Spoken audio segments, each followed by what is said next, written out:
सुदामा भगवान श्री कृष्ण के बहुत ही नेक ब्राह्मण मित्र थे। शुद्ध ब्राह्मण होने के कारण वो दिव्य ज्ञान के उच्च स्तर पर थे। इसीलिए उन्हें किसी भी भौतिक इच्छाओं की कोई कामना नहीं थी। उनकी पत्नी भी कभी भी अपने बारे में नहीं सोचती थी, लेकिन अपने पति के लिए हमेशा चिंतित रहती थी।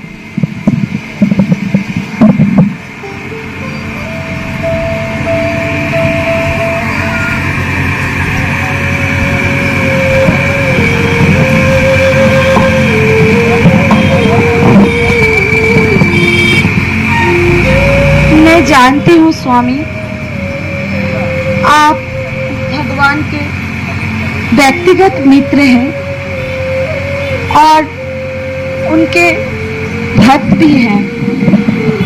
भगवान तो सदैव अपने भक्त की सहायता करते हैं। आप अपने आप को भक्त माने या ना माने, आप तो उनके शरणागति ही हैं। भगवान तो इस सारे जीव के संरक्षक हैं और ब्राह्मणों के प्रति वो अत्यंत उदार हैं। इसीलिए मैं चाहती हूँ आप द्वारका जाइए। उन्हें हमारी इस अवस्था की पहले से सब कुछ ज्ञात है और मुझे पूरा विश्वास है कि वे आपको भौतिक लाभ देने के लिए बिल्कुल भी नहीं हिचकिचाएंगे।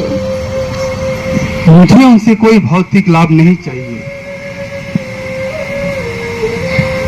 पर उन्हें तो सब कुछ ज्ञात है और उन्हें पता है आप भक्ति के किस सीमा पर हैं।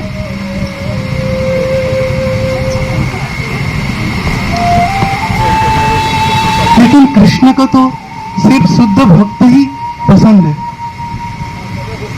वैसे भी उसने मुझे जो दिया है उसे मैं पूर्ण तरह से संतुष्ट हूँ। क्या हमें रहने के लिए घर नहीं है, खाने के लिए भोजन नहीं है?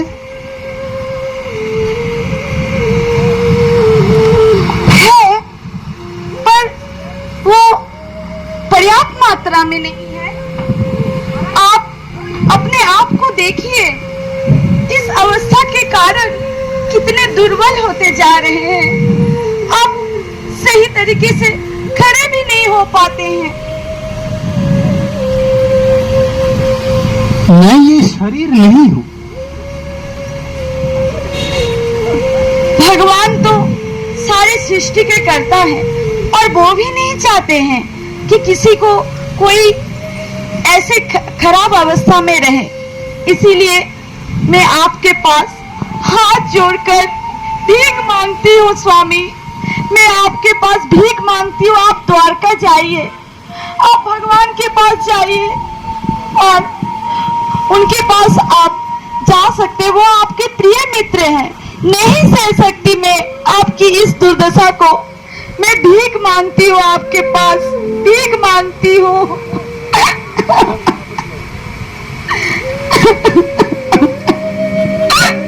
ठीक है, ठीक है, मैं जाऊंगा। साक्षात भगवान के दर्शन तो हो जाएंगे। हाँ हाँ, ये आपके लिए सही होगा, ठीक होगा स्वामी। परंतु मैं उससे कुछ नहीं मांगूंगा, बल्कि मैं उनके लिए कुछ लेके जाऊंगा। लोग कहते हैं जब भी मित्र से मिलने जाते हैं कुछ तो लेके जाना चाहिए, खाली हाथ नहीं जाना चाहिए। कम से कम 5 सुपारी तो लेके जाना चाहिए। परंतु वसुंधरी, हमारे पास तो 5 सुपारी भी नहीं है। 5 सुपारी भी नहीं है। जाते ही कृष्णा पूछेंगे मेरे लिए क्या लाए, भाभी ने मेरे लिए क्या दिया। इन सब का मैं क्या जवाब दूंगा वसुंधरी?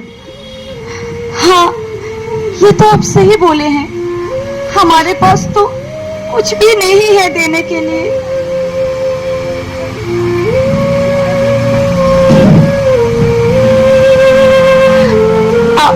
हमारे पास कुछ भी नहीं है। अब हम क्या करें वसुंधरी, क्या करें? रुकिए रुकिए, मैं अभी आई। रुकिए वसुंधरी, रुकिए रुकिए। बेटे दादा,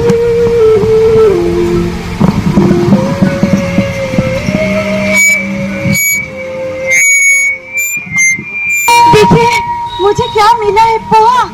ये 4 मोटी पोहा आप अपने मित्र को दे सकते हैं। मुझे पूरा विश्वास है कि वो बहुत खुश होंगे आपसे। लीजिए। वाह, ये तो बहुत अच्छा हुआ, कम से कम पोहा तो मिल गया। रुको, दो मुझे।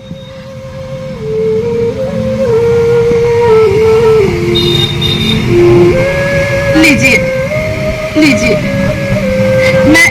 मैं अभी आती हूँ, आप रखिए। अच्छा,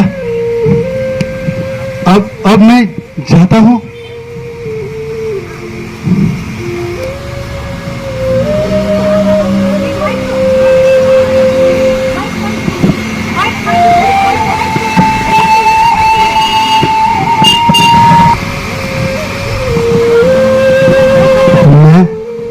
मैं मेरे मित्र द्वारकाधीश से मिलने जा रहा हूँ।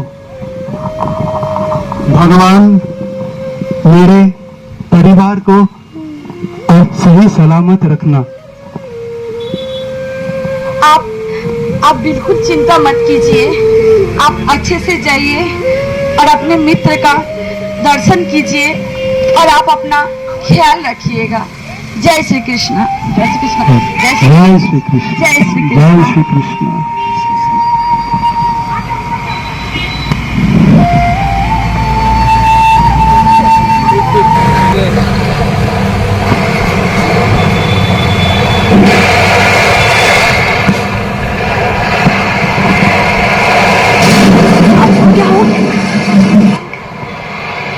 सुदामा आखिरकार द्वारका पहुंच ही गए और वहां का नजारा देखकर वो बहुत ही प्रसन्न हुए।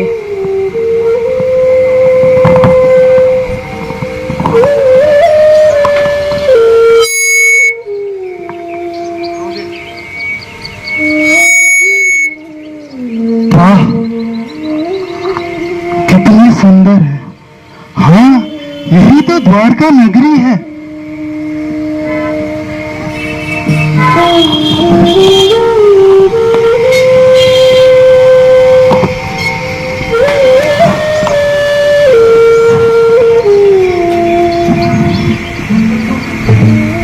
ब्राह्मण देव, कहाँ जा रहे हैं आप? मुझे द्वारकाधीश से मिलना है।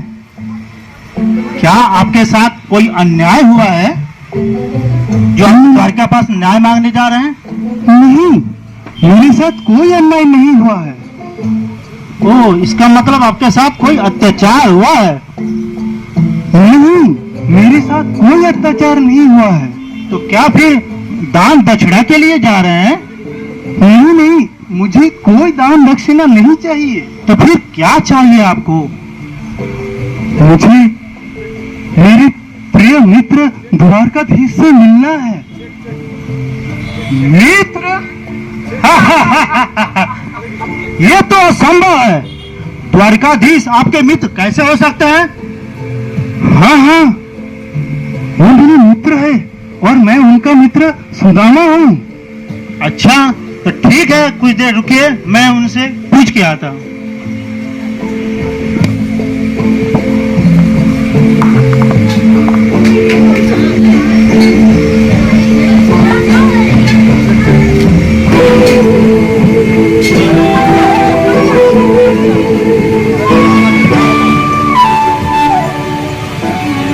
द्वारकाधीश की जय हो।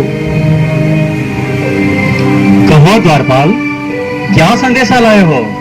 महाराज, राजमहल के बाहर एक ब्राह्मण आए हैं। वो आपसे मिलने की अनुमति चाहते हैं। अनुमति? द्वारपाल, ब्राह्मणों को मुझसे मिलने के लिए अनुमति की क्या आवश्यकता है? महाराज, ये ब्राह्मण कुछ अजीब सा है। न सर पे पगड़ी है, न पैर में खड़ाई है, उसके धोती भी फटे हुए हैं। द्वारपाल, क्या ब्राह्मण होने के लिए इन 100 बातों की आवश्यकता है? किंतु महाराज ये अजीब सा ब्राह्मण है, पागल सा लगता है थोड़ा। क्यों? ऐसी क्या बात है? महाराज वो कहता है कि वो आपका मित्र है। मित्र? मेरा मित्र? कौन है वो? और नाम क्या बताया उसने अपना? उसका नाम है सुदामा। हाँ, सुदामा। सुदामा? क्या कहा तुमने? सुदामा आया है? मेरा बाल सखा सुदामा मुझसे मिलने आया है? अरे द्वारपाल, तुम खड़े क्यों हो? जाओ, उन्हें तुरंत यहाँ ले आओ। जो आगे महाराज। सुदामा, सुदामा, सुदामा आया है। मेरा बाल सखा सुदामा आया है, मुझसे मिलने सुदामा आया है। अरे रुक्मिणी, सुना तुमने? मेरा बाल सखा सुदामा आया है। जाओ, स्वागत की तैयारी करो। सुदामा, सुदामा आया है। मेरा सखा सुदामा आया है। कृष्ण।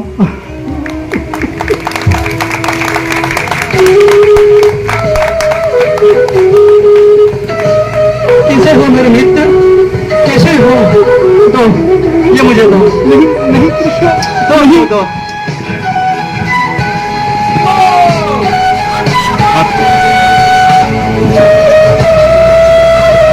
आओ, मेरे साथ आओ। आओ, यहाँ बैठो। यहाँ कृष्ण, यहाँ। अरे यहाँ बैठो, बैठो तो भाई। बहुत दूर से आए हो, थक गए होंगे, यहाँ बैठ जाओ। वर्षों बाद मिले हो, सेवा का अवसर नहीं दोगे?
समझ नहीं आ रहा है, ये द्वारकाधीश इस दरिद्र ब्राह्मण की सेवा क्यों कर रहा है? मुझे लगता है कि इसने जरूर कुछ पुण्य कर्म किए होंगे, तभी तो द्वारकाधीश इनकी पैर धो रहा है। हाँ, सही ऐसा ही लग रहा है, नहीं तो द्वारकाधीश इनको आलिंगन भी किए। रुक्मणी और बलराम को छोड़कर इन्होंने आज तक किसी को आलिंगन नहीं किया। जरूर इसने कुछ पुण्य कर्म किए होंगे।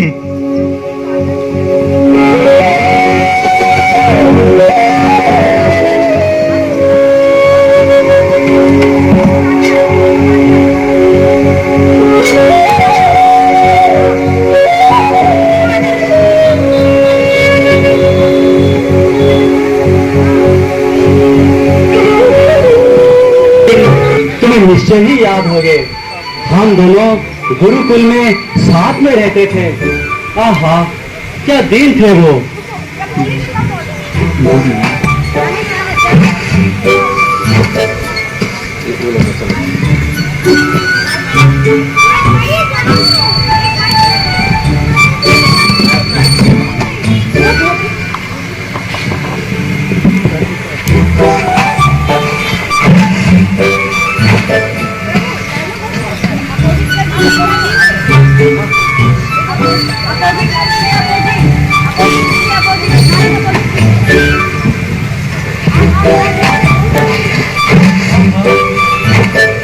हाँ, क्या दिन थे वो। सुदामा, सुदामा, पकड़ो मुझे सुदामा। दूर जाइए, दूर जाइए। ठीक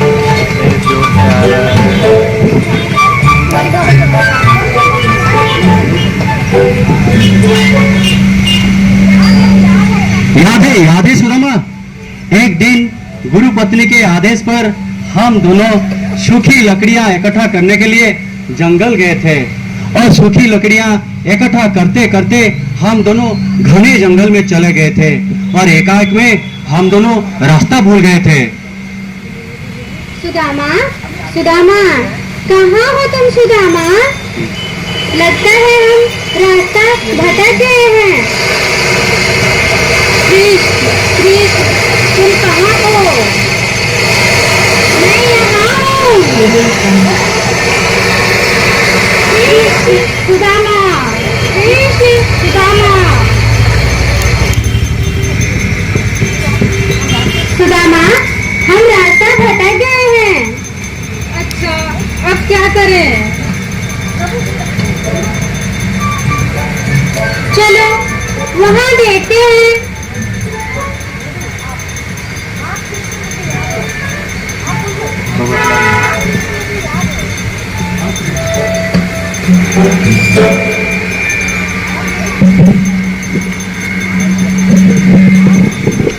हाँ कृष्णा, मुझे याद है सूखी लकड़ियां इकट्ठे करते करते हम घने जंगल में चले गए थे।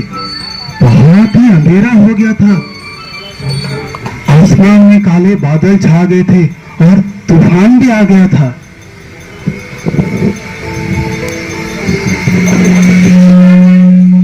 लगता है जोरों की वर्षा होने वाली है। बादल गरज रहे हैं।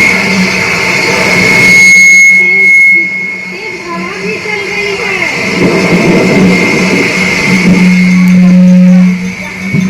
जहाँ देखो पानी ही पानी था, पता ही नहीं चल रहा था आश्रम की रास्ता किस दिशा में है।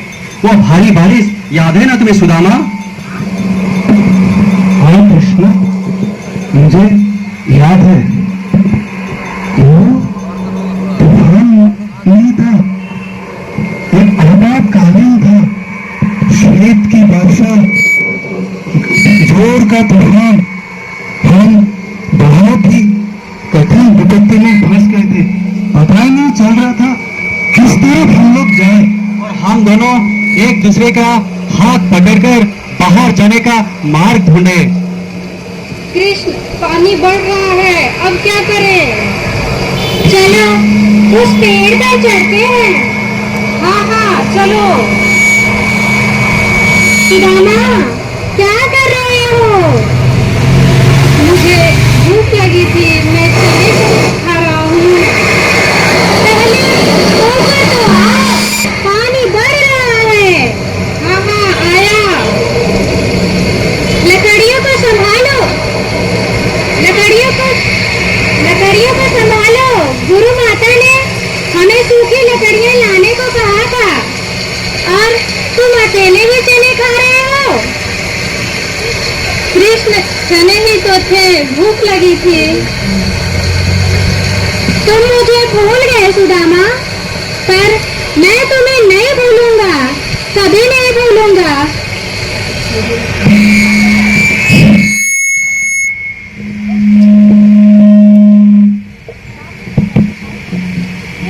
प्रातःकाल में जब गुरुदेव को हमारे अनुपस्थिति का पता चला तो वो शिष्य को हमें ढूंढने के लिए भेजा।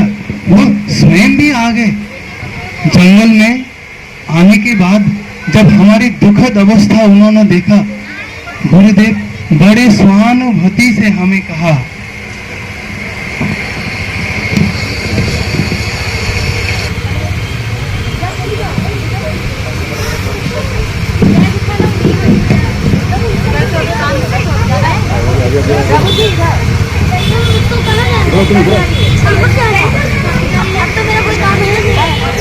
प्रिय बच्चों, तुमने बहुत प्रशंसनीय काम किया।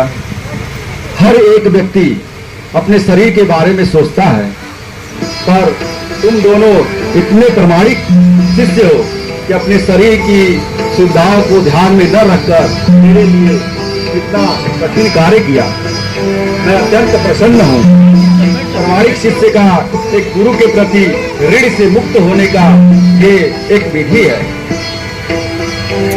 शिष्य का कर्तव्य है वो अपने गुरु को अपना संपूर्ण जीवन प्रदान करे। मैं तुम्हें आशीर्वाद देता हूँ कि तुम्हारी सारी इच्छाएं और आकांक्षाएं पूर्ण हो और वेदों का जो ज्ञान मैंने तुझे दिया है वो सदा स्मरणीय रहे तथा वेदों के उद्देश्य को तुम आसानी से उद्धित कर सको और इस जीवन में और अगले जीवन में तुम्हारी सभी आकांक्षाएं पूर्ण हो और कोई निराशा न हो। आयुष्मान भव।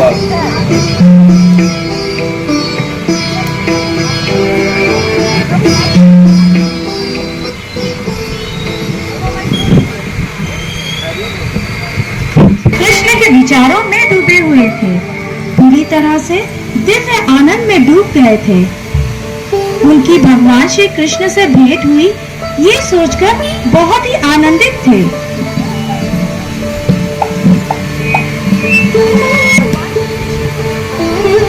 भगवान श्री कृष्ण को देखा तो कितनी अच्छी बात है।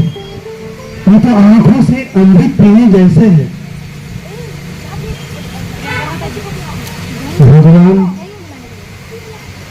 परम ब्रह्म है। भगवान परम ब्रह्म।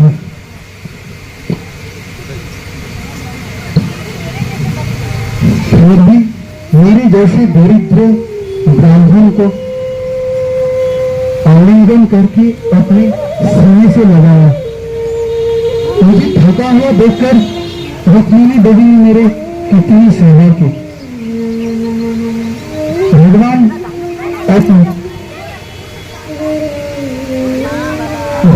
अपने उच्च स्थान का कुछ ज्ञात नहीं किया।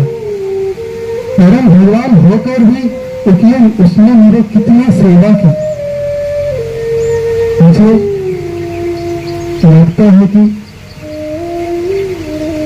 इसलिए उसने मुझे कुछ नहीं दिए, क्योंकि उन्हें पता है मैं दरिद्र से घिरा हुआ हूं। अगर मुझे अर्थ ऐश्वर्य मिले तो हो सकता है मैं उससे पागल होकर भौतिक ऐश्वर्य के लिए मैं उनको भूल जाऊंगा।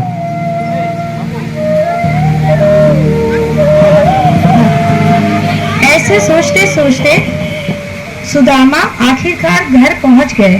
वहां जाकर देखा तो सब कुछ